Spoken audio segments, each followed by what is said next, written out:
So right now we want to please stand and welcome the iconic Dr. Dorothy Cotton.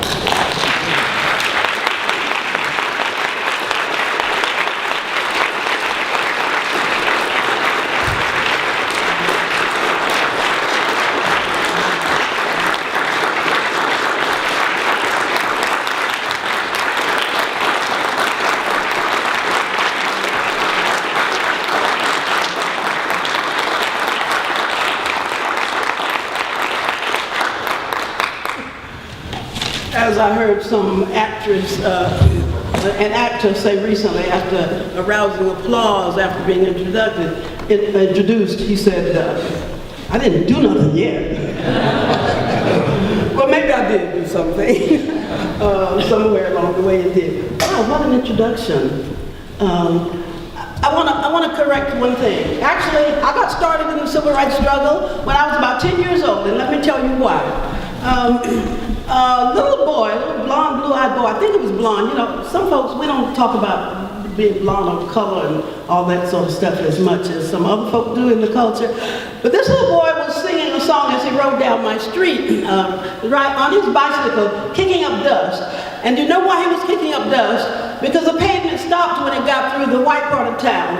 And where we start on our part of the street was a dusty little street. And I realized what that stirred in me, that this little boy was riding down my part of the street singing a song, paraphrasing Deep in the Heart of Texas, and he was singing Deep in the Heart of Nigger Town.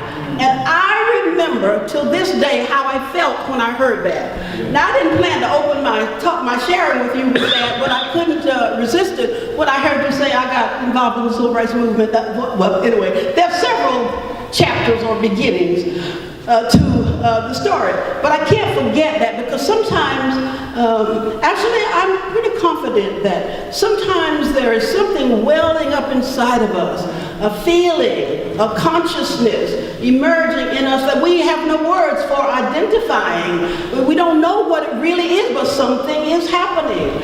I can tell you another story as I jump around you. Wow, I've got just a few minutes here, really. But yeah, I can tell you that I knew in that little house at 917 North Greenleaf Street, where I was born in Goldsboro, North Carolina, I remember feeling that I'm supposed to be somewhere else. And I was, as a youngster, and guess why I felt that? I'm sharing this because I bet some of you may have some feelings. You don't know where they came from, but you're very conscious of the fact that something is churning inside of you, and you don't have specific answers for it. Well, living on Greenleaf Street as a youngster, the men in about 3 houses down from me sold whiskey on the front porch. Anybody old enough to remember those days when people sold moonshine? Yeah. I see in one hand, come on, I bet you there's some more folks. But then the men would compete with each other and they would fight. And I remember that one man took out his knife at one of the men who was, I guess, outselling him or pulling his customers away. I was a child, but I knew that there was something in that neighborhood. When I heard Mr. Lester, what's his name, and he said to his wife, I couldn't get to my knife. And I just want to tell you that because somehow it just emerged in me that we do some interesting things to sometimes not very healthy things to people our leaders in the world, let me just put it like that. For example, one reason that I was motivated to do a book, great to see you, Brother Virgil, one reason I was motivated to write a book, I came to a place of feeling that people think that Dr. King was not really a human being. Virgil, and you know what? And that dude could sing too. See, yeah, okay, I don't like for people to talk as though Dr. King was not a human being. That we do some interesting things to our leaders. We make them non-persons. The reason I know that that's unhealthy is that we disempower younger people, those who come afterwards, by making this individual feel like he has the only answer. We talk as though those people fell out of the sky somewhere, all ready to take on the world. And I have decided that that is a problem. It disempowers those who come afterwards because they feel, oh, I can't do anything in the world because I'm not Martin Luther King. I am resisting that with every ounce of my being. Well, that may be a little bit exaggerated, with every ounce of my being. But it's absolutely true. Think about what we do with our leaders. I really, if you haven't seen my book, I want you to see Dr. King standing leading the songs with his hands in his pocket and his head thrown back. I want you to know that I talk about being on one of our people-to-people tours.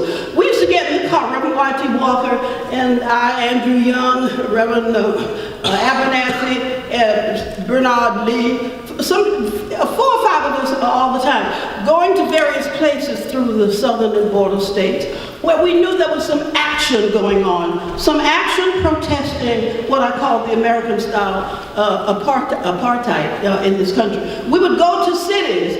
I remember one time we were in a rural area and one man came to a corner to stand and hear what this preacher had to say. But at the same time we could end up in some cities and the churches would be overrun because they had heard him speak or heard about his thoughts.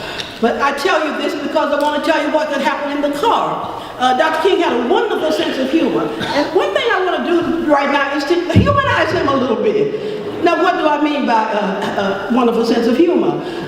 Hey, Virgil, I bet you remember he could tell jokes. He could do a great joke teller. I was sitting on the front seat, Reverend Walker was driving, and Dr. King on the back seat there with maybe a couple of other our staff people. And Johnny Mathis came on the radio singing, Till the 12th of Never. Anybody heard that song? Till the 12th of Never. And he reached over, Martin touched me on the shoulder and said, Dorothy, how long is the 12th of never? And of course, we just kind of giggled, and he just finished with, that's a long, long time, isn't it? I tell you one other thing, you know, a lot of folk in some areas that we visited call themselves preachers. And we heard one preacher in one of the little towns where we stopped preaching, and this was his theme. The earth stands still and the sun do move. And Dr. King asked that brother, now, when did you decide you wanted to preach? And he said, well, Reverend, I was plowing in the field one day, and I saw GP written in the clouds in the sky. And I knew GP was God telling me to go preach. And Martin just burst out laughing when he was telling. He said, God was telling him to go in and plow.